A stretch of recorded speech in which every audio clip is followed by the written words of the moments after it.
This week we'll be doing an acid-base titration. Now you've got your list of things to do this week.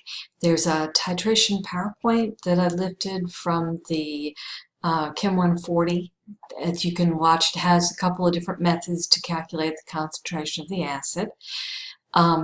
You will go to the lab. You will put the base, the sodium hydroxide, will go into the burette. And we'll do that. We're not going to do it now. And you'll put your acid in the Erlenmeyer. There are 8 different concentrations of hydrochloric acid that you can use. So pick 2 to use at random, of course 1 at a time. And then will go to fill out your lab report. You'll have your title, purpose.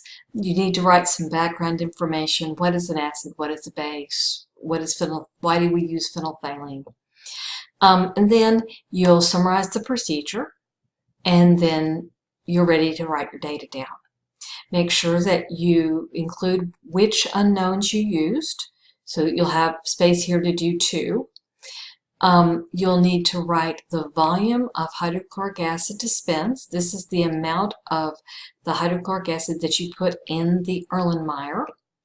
And you'll need to also put the volume of sodium hydroxide used. And this is the amount dispensed out of that burette. The concentration of sodium hydroxide you will find on the bottle of sodium hydroxide. It says right there what its concentration is. So you've got these 3 values. You'll be able to calculate the concentration of the hydrochloric acid.